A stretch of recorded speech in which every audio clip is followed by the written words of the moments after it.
तो हमने previously topic discuss किया था एपिडर्मिस को लेकर। बताया था outermost layer of the skin. Specification में इट्स वैस्कुलर, मतलब there is no any blood vessels outermost covering में, getting nutrition by the process of diffusion from the dermis. इसे न्यूट्रिशन किससे मिलता है? डिफ्यूजन प्रोसेस से मिलता है, डर्मिस से मिलता है। किससे बनी होती है, किससे कंसिस्ट होती है? तो SSKE, स्ट्रेटिफाइड स्क्वामस केराटिनाइज एपिथेलियम। इसके बारे में हम बाद में चर्चा करने वाले हैं। फिर बताया था कि ये एक बैरियर लेयर होती है, इट्स अ बैरियर लेयर, मतलब जो वाटर लॉस को प्रिवेंट करती है, बचाती है, और किसी भी आउटर मोस्ट चीज़ को डायरेक्ट इनर मोस्ट स्किन की जो सरफेसेस होती हैं उससे अफेक्ट होने से बचाती है। अब हम यहाँ पे बात करेंगे कि एपिडर्मिस में कौन कौन सी सेल्स होती हैं, सेल्स ऑफ द एपिडर्मिस। तो फर्स्ट, केराटिनाइट सेल्स।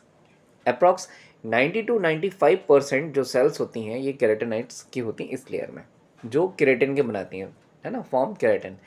और जो हमारी स्किन में रिजिडिटी आती है, स्ट्रेंथ आती है, मजबूती आती है, ये यही लेयर जो होती है, ये जो सेल्स होती हैं ये प्रोवाइड करती हैं। सेकेंड सेल्स की अगर हम बात करें, ये होती है मेलानोसाइट, है ना, हमारा कलर, है ना, ये मेलानिन पिगमेंट बनाती है। मेलानोसाइट सेल्स का काम होता है the production of the melanin pigment. ठीक है, अब जैसे कि हमारा कलर डस्की है, सांवला है, गोरा है, तो अगर मेलानिन पिगमेंट कम बन रहा है तो हम गोरे हैं, बहुत ज़्यादा बन रहा है तो हम डार्क इन कलर हैं, मॉडरेट बन रहा है तो हम विटेशन कलर हैं, गेहुए रंग के हैं। ठीक है, ये स्किन के कलर को निर्धारित करती हैं। मेलानोसाइट सेल्स मेलानिन पिगमेंट का फॉर्मेशन करती हैं और ये स्किन के कलर को निर्धारित करती हैं। दूसरी बात, यूवी रेज से ये प्रोटेक्ट करती हैं हमारी स्किन को, अल्ट्रा वायलेट रेज से। सन की जो रेज होती हैं अल्ट्रा वायलेट, जिसे ओजोन लेयर एब्जॉर्व करती है। इफ़ इनकेस अगर कुछ रेजेस आ रही हैं, ऑब्वियसली बात आती है, जो हम अपनी क्रीम्स देखते हैं ना, सन प्रोटेक्शन सनस्क्रीन हम देखते हैं, SPF देखते हैं, तो उसमें हमें देखना पड़ता है कि 45 SPF के ऊपर वाली जो क्रीम्स हैं वो हम इस्तेमाल करें। तो यूवी रेज से ये मेलानोसाइट सेल्स बचाती हैं। फिर हम बात करते हैं कि इनका क्लिनिकली कोरिलेशन क्या है। What are the diseases caused by the melanocyte cells, then impairments of the melanocyte cells. तो विटिलिगो, है ना, हम देखते हैं फुलवेरी जिसे हिंदी में कहा जाता है, एल्बिनिज्म और मेलाज्मा। मेलाज्मा क्या होता है? चेहरे पर आपने देखा होगा कि आँखों के बीच में, कान के आसपास का एक जो पिगमेंटेशन एरिया होता है ये डार्क इन कलर हो जाता है। ठीक है, पैचेस आ जाते हैं। वहाँ पर क्या होता है कि मेलानोसाइट सेल्स के जो मेलानिन पिगमेंट का जो फॉर्मेशन होता है वो पैची हो जाता है, तो that is called the melasma. फिर हम बात करेंगे नेक्स्ट, नंबर 3, लैंगरहैंस सेल्स।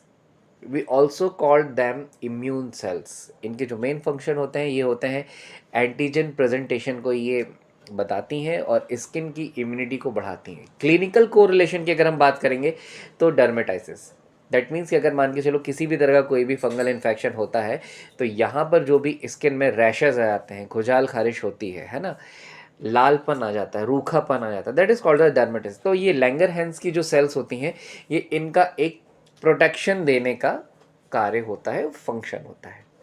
फिर नेक्स्ट हम बात करेंगे मर्गल सेल्स की। ये टच रिसेप्टर्स होते हैं, फाइन टच, है ना। क्लिनिकल कोरिलेशन अगर हम करेंगे तो मर्गल सेल्स, ये कार्सिनोमा से भी रिलेट हम इसको करके देखते हैं, मर्गल सेल्स कार्सिनोमा।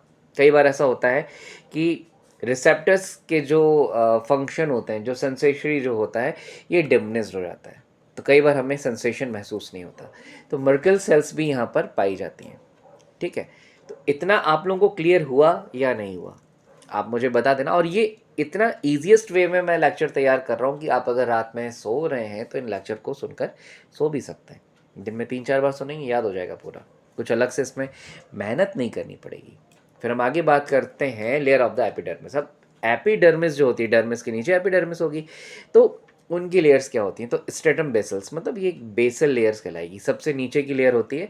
और इनके जो स्पेसिफिकेशन होते हैं, इसमें स्टेम सेल्स होती हैं, माइटोसिस होता है, मतलब जो स्किन की जो ग्रोथ होती है, माइटोसिस। सेल डिवीजन तो अपन सबने पढ़ा ही है, 11th में पढ़ा है, 12th में पढ़ा है, 8th क्लास में पढ़ा है ना। तो माइटोसिस की जो प्रोसेस होती है, the division of the cells, multiplication of the cells, mitosis से रिलेटेड होता है, ये इसी लेयर में होता है।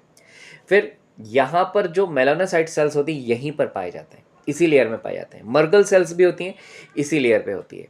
अब यहाँ पर अगर क्लिनिकल कोरिलेशन की बात करते हैं तो अभी बहुत सारे बच्चे कंफ्यूज हो रहे होंगे कि क्लिनिकल कोरिलेशन होता क्या है।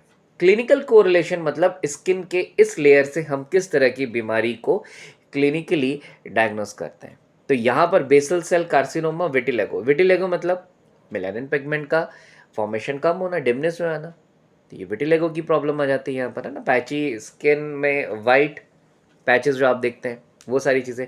फिर बेसल सेल कार्सिनोमा जो स्किन से रिलेटेड कैंसर्स होते हैं, बेसल सेल से ही ये डिटेक्ट किया जाता है। जब हम एक बायोप्सी लेते हैं, अपन देख रहे हैं ना, सैंपल लेते हैं अपन, तो जो स्किन के सैंपल होते हैं लगभग लगभग इसी लेयर, एक पंच सिस्टम होता है, ठीक है। बायोप्सी लेने का एक सिस्टम होता है, एक टेक्निक होती है, एक तरीका होती है, पंच जिसे अपन कहते हैं। तो बेसल सेल से ही कुछ एक हिस्सा स्किन का लिया जाता है, तो वो फिर जाता है बायोप्सी के लिए। सेकंड की अगर अपन बात करते हैं, सेकंड लेयर की बात करते हैं, तो स्ट्रेटम स्पाइनोसम। अब स्ट्रेटम स्पाइनोसम में पिकल सेल्स कहलाती हैं, इसमें डेस्मोसोम्स पाए जाते हैं। स्ट्रेंथ प्रोवाइड करती है सेल्स को, ये स्किन को स्ट्रेंथ देती है। और यहाँ पर अगर हम क्लिनिकल कोरिलेशन करते हैं तो एक्एंथोसिस और फंगस वल्गैरिस को लिया जाता है। तो ये कुछ एक चीज़ें हैं, इनको आप लगातार सुनिए, ध्यान दीजिए। इसके आगे का जो है स्ट्रेटम ग्रैन्युलोसम वो हम लेंगे नेक्स्ट चैप्टर में, वरना फिर सब कुछ क्या होगा, सर के ऊपर से जाएगा। कैसा लगा वीडियो बताइएगा।